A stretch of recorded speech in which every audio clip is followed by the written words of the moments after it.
Hello and welcome to the Hindu News Analysis by Shankar IAS Academy. The display news articles along with the page numbers from different editions of the Hindu are displayed here for your convenience. The PDF link of the handwritten notes and the time stamping of the news articles is given in the description box and also in the comment section. Let's start with first news article analysis.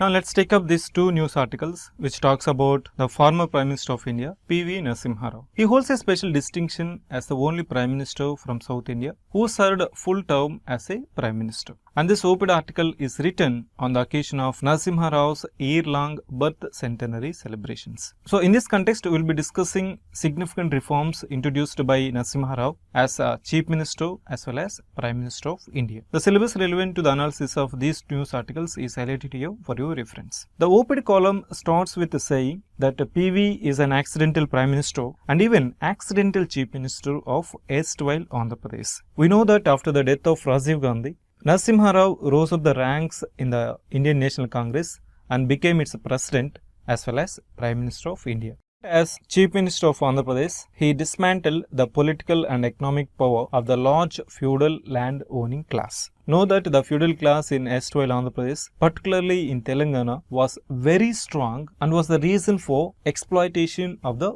poorer sections of the society. He successfully plucked out feudal structures from their roots, and because of his land reforms, it gradually squeezed the surplus capital out of the rural economy. And this surplus capital made its ways into trade and industry and also into the urban areas. So we can say that the economic landscape of erstwhile Andhra Pradesh was never the same again. And this measure of Narasimha Rao, particularly undermining the feudal class, is of very great significance because Narasimha Rao himself was a member of the land owning class. Now coming to reforms in the education sector, he started the first residential school in the country in the Nalgonda district of present Telangana in the year 1971. And this initiative in the later days paved the way for establishment of Navodaya Vidyalayas across the country when he was the Union HRD Minister.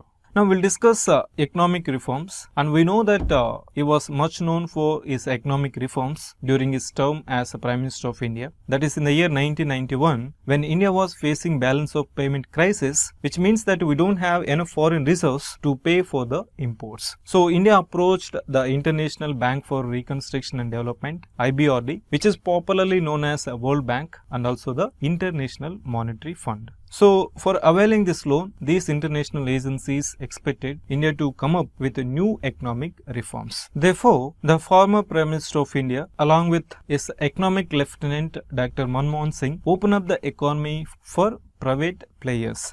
Know that this significant reform is popularly known as LPG reforms, that is liberalization, privatization and globalization.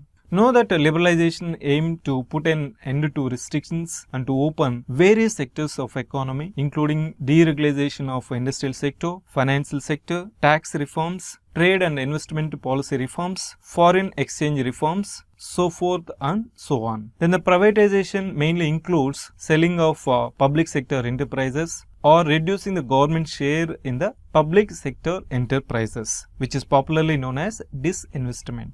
And globalization includes reducing trade tariffs and barriers, outsourcing of resources and access to global markets. So we can say that these economic reforms changed the course of Indian economy and established Indian economy and its business leaders at top leaderboards in the world. Now, when it comes to personality of P.V. Narasimha Rao, which is a significant aspect, that is, he did not cultivate a regional or caste or ideological constituency. So we can say that he did not cultivate a personal following. He stayed away from patron-client politics. So we can say that he is into the politics but not for the politics. In this context, here the author says celebrating his achievements has no rewards, denouncing him has no punishment, ignoring him has no penalty. Therefore, there is no one to celebrate his achievements in life, no one to bemoan his humiliation in death, no one to make a spirited demand for awarding the highest civilian award, Bharat Ratna, to former Prime Minister of India. Perhaps India needs Prime Ministers similar to Narasimha Rao because he did not command any legacy nor any government schemes nor universities named after Narasimha Rao. So we can say that he worked for the nation, he served his subjects and lost in the limelight. With this information, we have come to the end of analysis of these two news articles. Let's move on to the next news article analysis.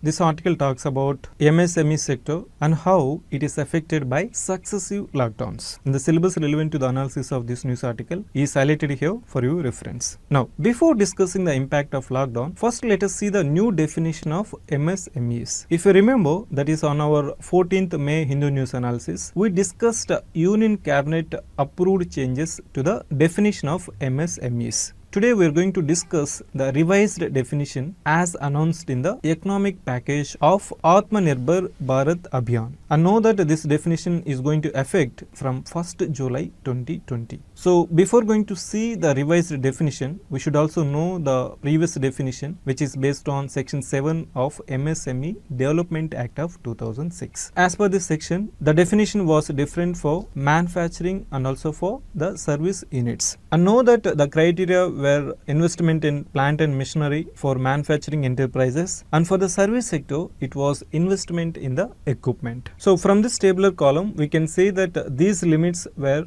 very low in terms of financial limits. But now there is an upward revision in the definition and criteria which is favoring the MSME sector. Know that investment limit is raised and an additional criterion of turnover has been introduced. More significantly, the distinction between manufacturing and service sector is eliminated. So based on the new definition of micro manufacturing and service units, it is increased to rupees 1 crore of investment and rupees 5 crore of turnovers. And the limit of a small unit is increased to rupees 10 crore of investment and rupees 50 crore of turnovers. Now, if you look at the Atmanirbhar package, the limit of a medium unit was announced to be increased to 20 crore of investment and rupees 100 crore of turnovers. But several representations were received stating that it is still not in tune with the market and pricing conditions. So this is further revised upward for medium enterprises, which is about rupees 50 crore of investment and rupees 250 crore of turnovers. And know that for the calculation of turnover, export of goods or services is excluded for all category of MSME units. And this move is a step towards ease of doing business because it will encourage MSMEs to export more and more.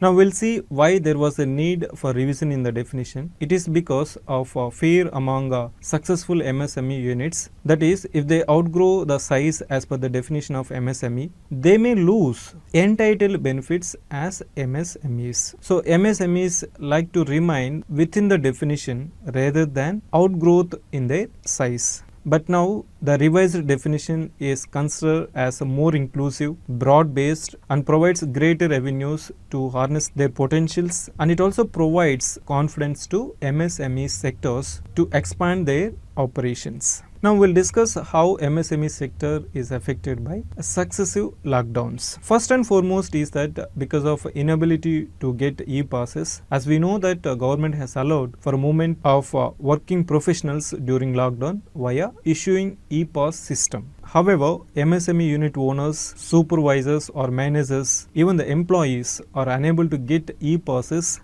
and are unable to visit MSME production units. So this has severely hit the production of MSME sector. Then the next reason is that there is a restriction of movement of goods vehicles, and it is further enhanced due to delay in the issuance of e-passes. So we can say that the produced goods are unable to reach the customers. So because of these reasons, many MSME units are losing their orders. Even some units shut down their operations because of the non-availability of supervisory staff and the extended regulations of the movement of produced goods. So in this context, let us take up one more news article which talks about similar losses in the leather industry, because exports of leather and its products have also been severely affected due to the COVID-19 pandemic. It was mentioned that as per the data from the Director General of Commercial Intelligence and Statistics, exports have declined by about 10.89% in the financial year 2019-20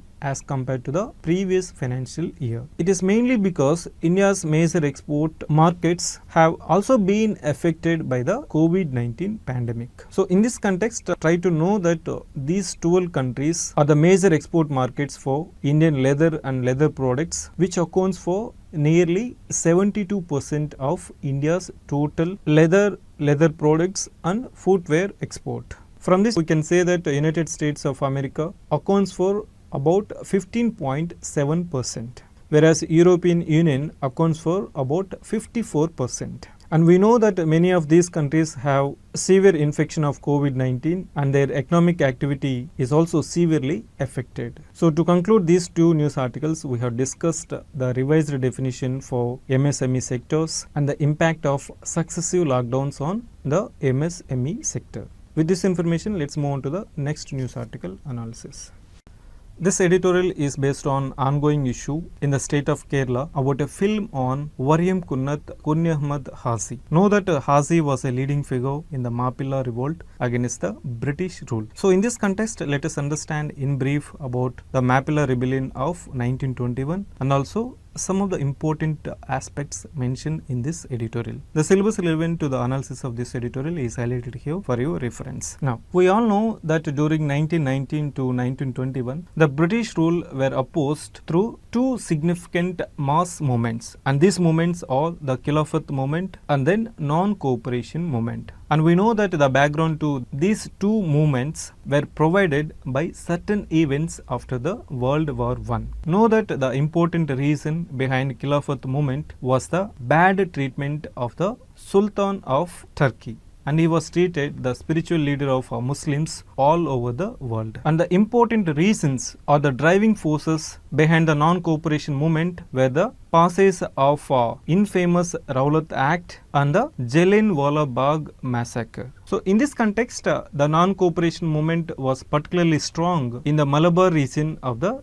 Kerala state. So the Mappilas or Muslims of Malabar were agitated over the Khilafat issue. So when Gandhi visited Malabar in the year 1920, people in large numbers joined the Satyagraha campaign. Know that in its early stages, non-cooperation movement in Kerala witnessed Hindu-Muslim brotherhood or fraternity, and the agitation spread quickly in the Erranad and Valluvanad taluks. So the British officials came with prohibitionary orders. As a result, meetings were banned and many people were arrested. And this was followed by a tragic episode which is known as Mappila Rebellion or Malabar Rebellion of 1921. So when police attempted to arrest the secretary of Khilafat Committee in Erranad, a crowd of about 2,000 Mappilas foiled the attempt. But the police party, in search of Khilafat rebels, entered the famous Mambaram mosque at a place called Tirurangadi. So when the rumors of desecration of the mosque were spread, hundreds of Mappilas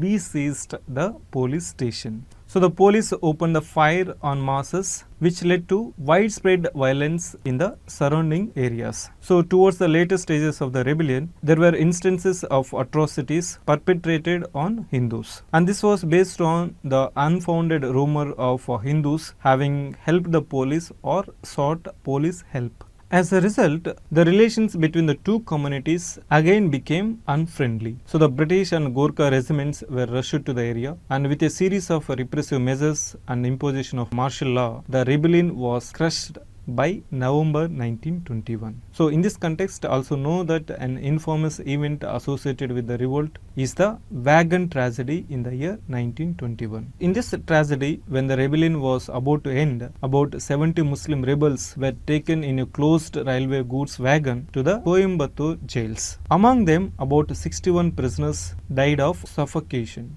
And this tragedy is known as wagon tragedy of 1921. So with this information, let's look into the editorial. The author says that Mappila revolt was the greatest challenge to British rule between the Great Uprising of 1857 and the Quit India movement of 1942. But in the case of most important historical events, no single narrative is accepted by all sections of society, because there are multiple narratives provided by people of different ideology and political preferences. So the issue surrounding Mappila uprising is one such example. So we can say that for one group it is a major instance of resistance to British colonial rule. For the other group it is an example of Muslim hatred against Hindus. So the author feels that important historical events always have multiple causes. Here the author also mentions the new tenancy laws of the British favor the landlords of Malabar. Here the landlords mostly include Hindu Brahmins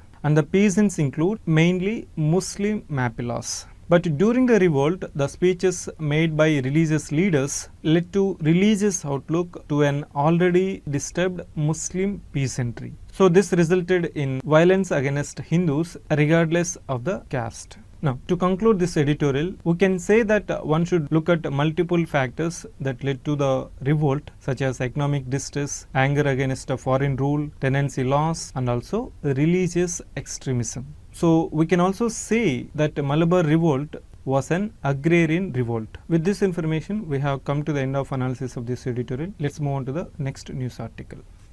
Now let's take up this news article which talks about the new rules introduced by Ministry of Environment, Forest and Climate Change in order to regulate the import and export of exotic live species. See, import, export and re-export of animals and plants that are not listed under Wildlife Protection Act of 1972 could be permitted subject to the provisions of CITES and EXIM policy. In this context, try to know that CITES, that is the Convention on International Trade in Endangered Species of Wild Fauna and Flora, is an international agreement between the governments, and it aims to ensure that international trade in species of wild animals and plants does not threaten their survival. Now, coming back to the export or import of species which are not covered under CITES or Wildlife Protection Act are subject to license under foreign trade policy from the Director General of Foreign Trade, and it is also required a recommendation from the Chief Wildlife Warden of the concerned states.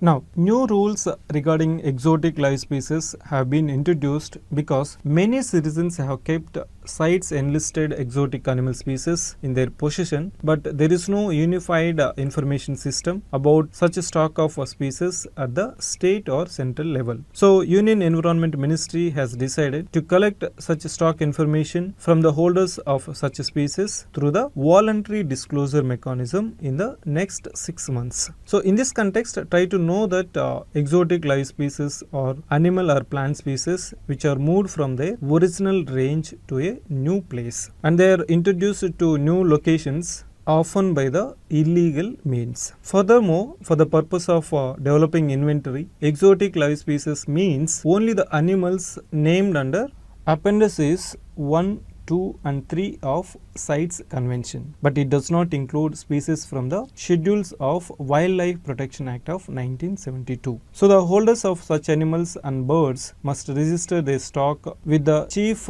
Wildlife Warden of the concerned states, and if they declare the species within the 6 months of notified rules, then the declarer would not be required to produce any documentation. So this move will help in better management of species and helps to guide the holders about the proper veterinary care, housing and other aspects of well-being of the species. And the database will also help in control and management of zoonotic diseases. With this information, the display practice question will be discussed at the end of the session. Let's move on to the next news article analysis.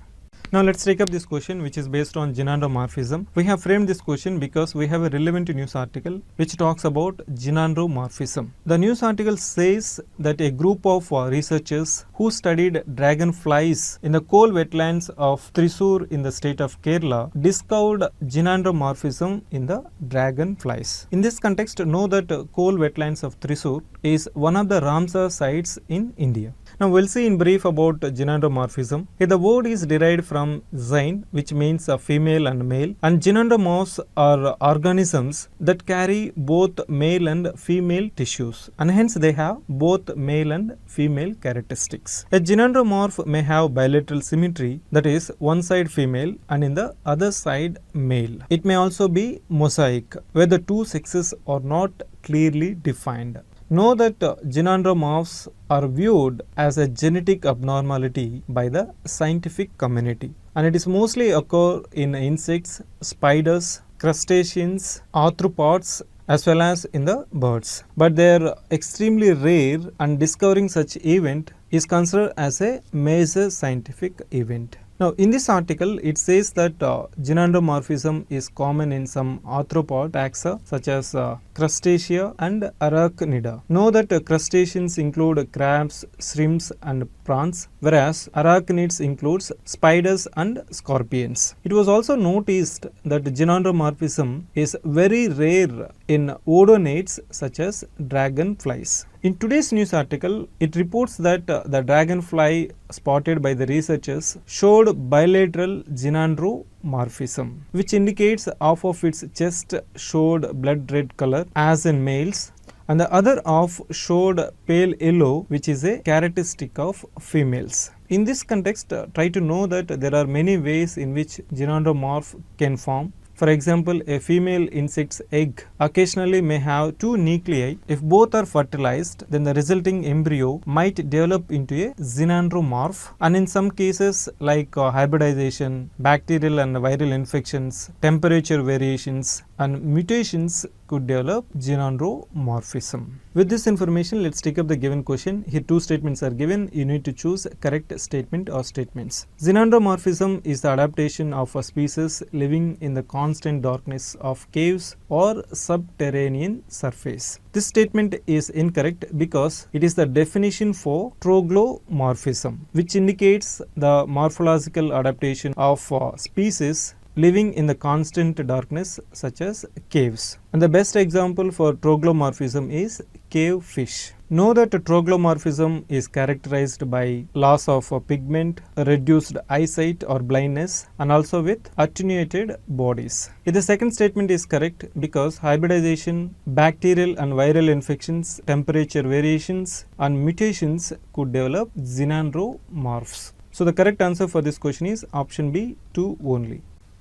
Let's start our practice question session. Consider the following regarding the Malabar Rebellion of 1921. It was a revolt of the Muslim peasants against the British officials and landlords in the wake of the Khilafat non-cooperation movement. The rebellion was significant in the parts of erstwhile kingdom of Travancore. If the first statement is correct, whereas the second statement is incorrect. Know that the Malabar Rebellion of 1921 was part of Khilafat non-cooperation movement, which was significant in the Malabar region of Kerala. And this rebellion or agitation is significant in the places of Eranad and Valluvanad of the present Malappuram district of the Kerala. In this context, know that this region was part of Madras Presidency, whereas Kingdom of Travancore was one of the princely states in the southern part of Kerala. So we can say that Malabar Rebellion of 1921 was significant in the central part of Kerala. So the correct answer for this question is option A1 only. Consider the following statements. The Convention on International Trade in Endangered Species of Wild Fauna and Flora prohibits the international trade in specimens of species listed under Appendix 1 without any exception. The Wildlife Protection Act of 1972 prohibits trade and commerce of an animal specified in Schedule 1 or Part 2 of Schedule 2 to the Act. So in this context, know that CITES is an international agreement between the governments, and it aims to ensure that international trade in specimens of wild animals and plants does not threaten their survival. And know that India is a signatory since 1976. And as per Appendix 1, 2 and 3 to the convention, lists of species that are afforded with the different levels or types of protection from over exploitation. Here Appendix 1 lists species that are threatened with extinction, and the convention prohibits international trade in specimens of these species except when the purpose of import is not commercial. For instance, trade for scientific research purpose is allowed. Therefore, the first statement is incorrect because there is an exception to this general prohibition. If the second statement is correct, in this context, try to know that as per Wildlife Protection Act of 1972, scheduled animal means an animal specified for the time being in the Schedule 1 or Part 2 of the Schedule 2. In this context, try to remember that as per the section 49B of Wildlife Protection Act of 1972 prohibits the dealings including trade and commerce in trophies, animal articles derived from the scheduled animals. Therefore, the second statement is correct, whereas the first statement is incorrect. So, the correct answer for this question is option B, 2 only. Consider the following statements with reference to Indian leather industry. European Union accounts for more than 50% of India's total export of leather and leather products. India is the second largest exporter of leather garments in the world. Here both the statements are correct. So in this context, try to know that United States of America is one of the major markets for Indian leather and leather products, with a share of 15.7%. It was followed by Germany with a share of 11.58, then United Kingdom and then Italy. And European Union accounts for about 54% of India's total export of leather and leather products. So the correct answer for this question is option C, both 1 and 2. Now let's take up practice mains question, which is relevant for General Studies paper 3. According to Global Economic Outlook 2018, India is the world's 5th largest economy. Discuss the India's economic growth in the light of new economic policy of 1991. This is a 15 marks question and you have to write within the 250 words, and we request you post the written answers in the comment section, and the feedback will be given for the posted answers within the reasonable time frame. With this, we have come to the end of analysis of today's Hindu newspaper. If you like the video, please do like, share, comment and subscribe Shankar IAS Academy for more updates on UPSC exam. Thank you.